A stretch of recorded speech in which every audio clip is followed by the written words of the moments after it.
Bismillahirrahmanirrahim. Assalamualaikum warahmatullahi wabarakatuh. Alhamdulillahi rabbil alamin. Allahumma salli ala sayyidina Muhammadin wa ala alihi wa sahbihi ajma'in. Puji beserta syukur kita sama-sama panjatkan kehadirat Allah yang Maha Mulia.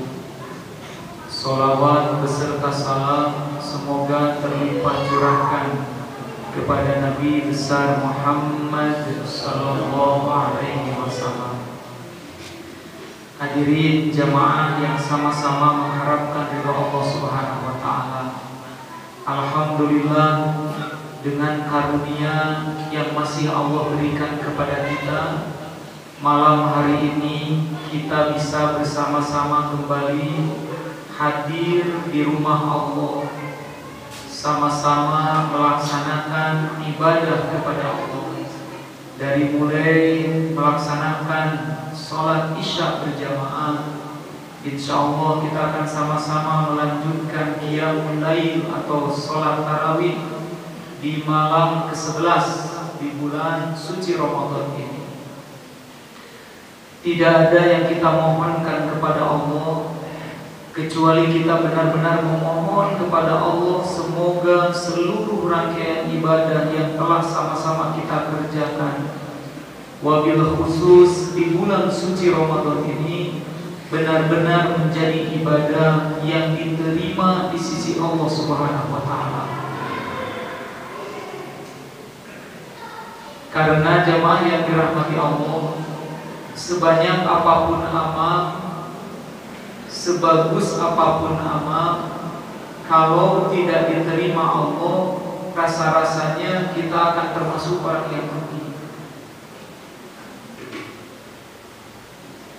Maka pastikan di saat kita melakukan amal-amal, wabil khusus di bulan suci Ramadan ini, dua hal yang harus senantiasa kita perhatikan.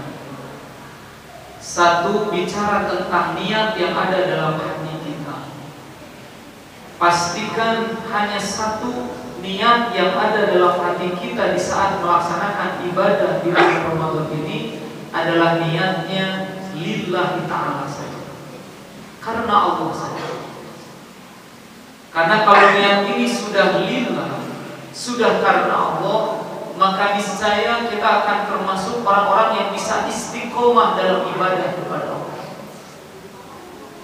Biasanya orang menjadi tidak istiqomah dalam ibadah ketika niatnya ada selain Allah.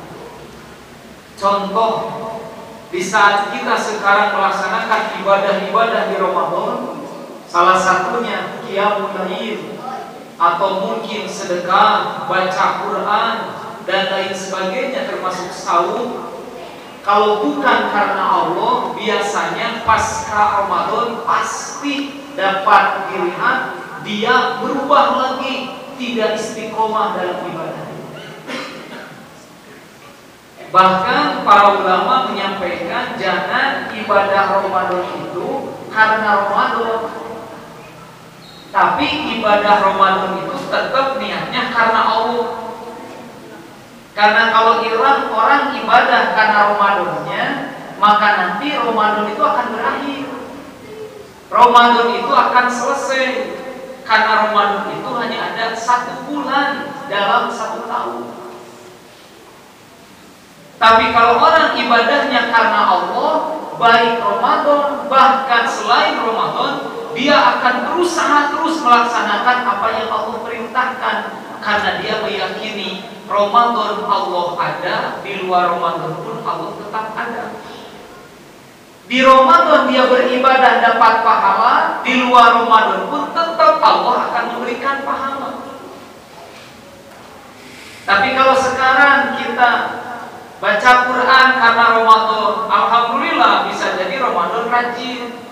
Tapi nanti setelah Ramadan tidak lagi rajin. Kalau sekarang Ramadan kita rajin qiyamul lail, Tapi nanti setelah Ramadan tidak. Kenapa? Karena sudah tidak Ramadan. Tapi kan Ustaz, kalau di luar Ramadan tidak ada taraweh, kan tetap ada tahajud. Puasa, kalau sekarang di Ramadan kuat, kita sebulan bayangin kuat. Kalau niatnya lillahi ta'ala, harusnya tidak ada kesulitan bagi kita untuk melaksanakan saum sunnah yang sebulan hanya 4 kali, contoh Senin Kamis, atau 3 hari di pertengahan bulan, atau yang lebih hebat lagi buat saum Daud. Ya.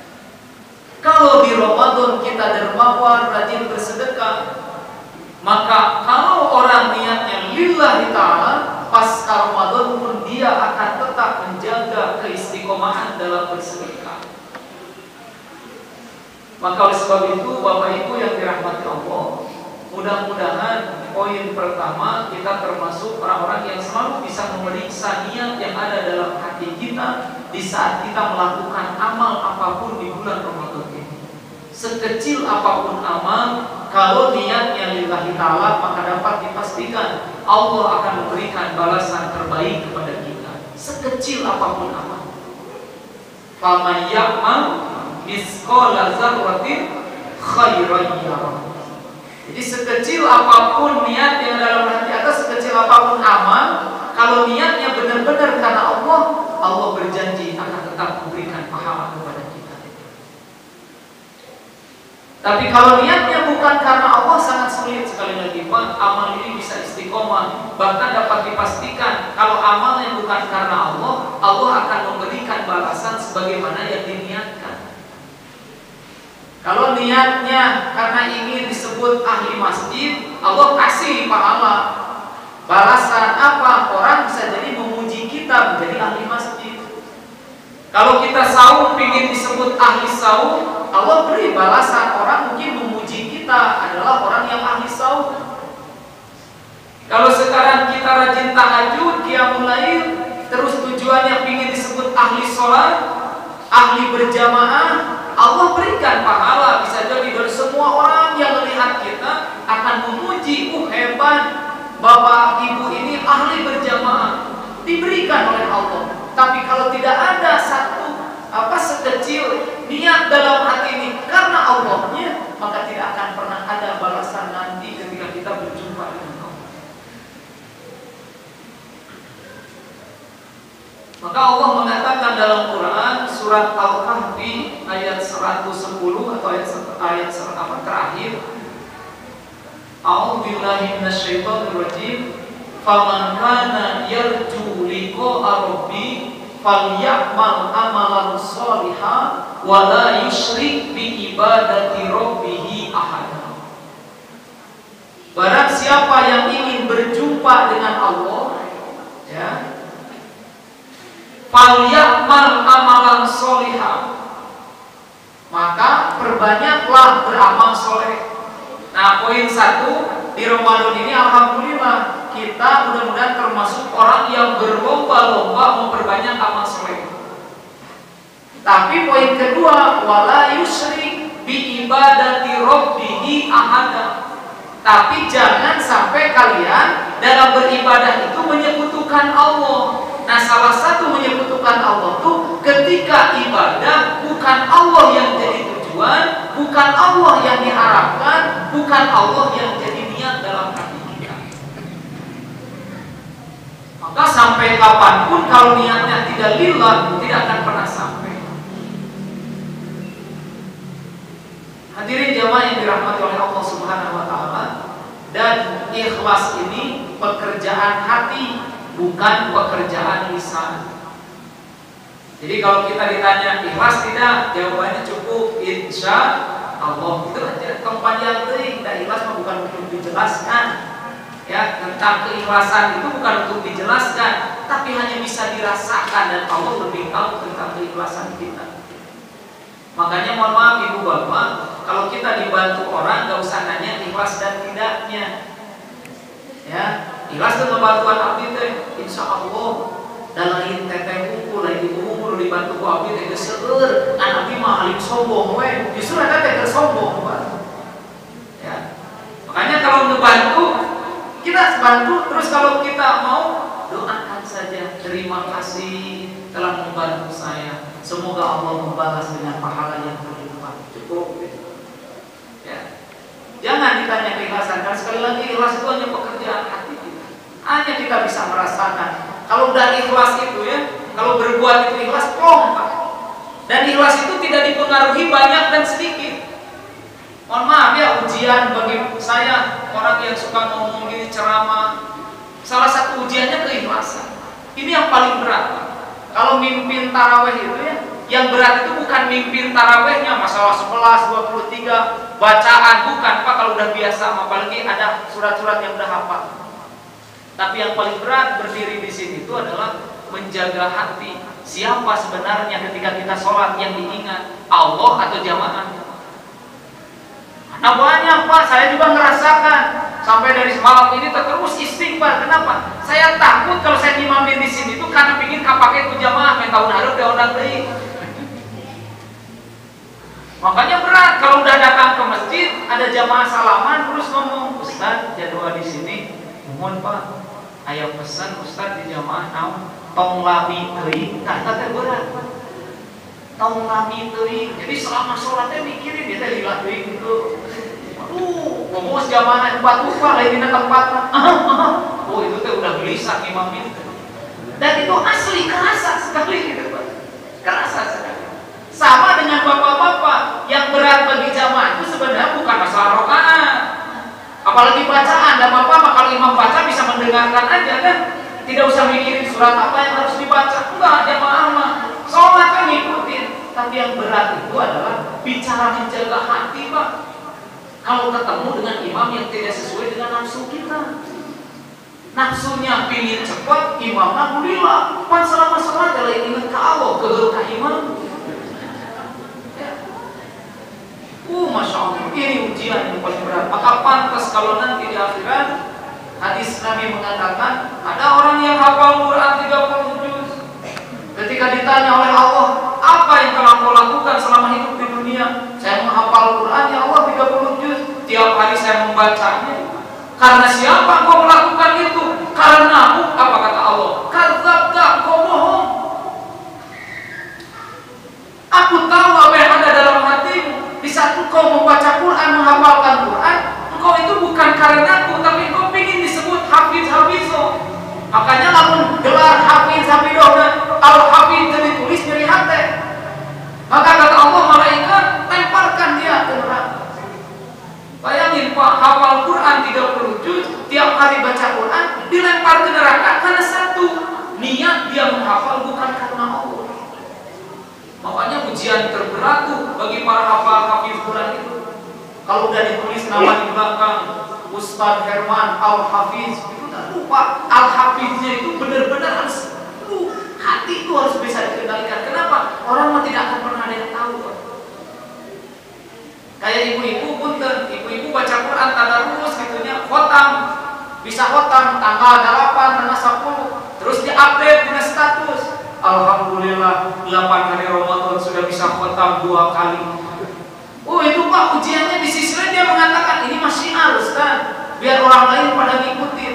Tapi tanya kepada hati kita yang paling dalam, benar niatnya syiar atau biar orang tahu saya sudah hafal atau sudah khotam Quran? Aslinya Pak, hati itu tidak pernah bisa dibohongi. Hati kita itu tidak pernah bisa berpaling. Allah selain Allah, kita yang tahu.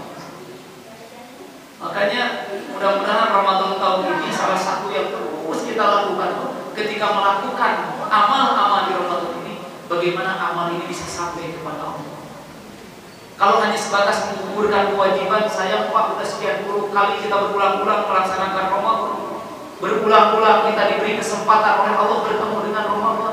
Terus nanti di hadapan Allah di saat besok lusa kita wafat, ditanya apa yang telah kau lakukan di dunia. Terus kita ngomong sholat ya Allah, puasa di Ramadan ya Allah, tarawih tidak pernah ketinggalan, khotam Al-Quran. Tapi kalau kita tidak jujur dengan hati kita, niatnya karena siapa, maka kita khawatir sebagaimana tadi orang yang hafal Quran bisa dimasukkan ke dalam neraka. Makanya saling mengingatkan, saling istilahnya introspeksi diri. Jadi yang berat dalam beramal bukan hanya lahiriahnya, Pak ya.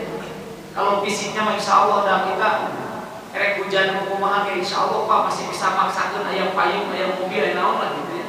Yang paling berat tuh kalau di saat hujan kita datang kayak gini Pak masih istiqomah, orang lain sudah banyak yang tidak datang. Hati-hati itu Pak.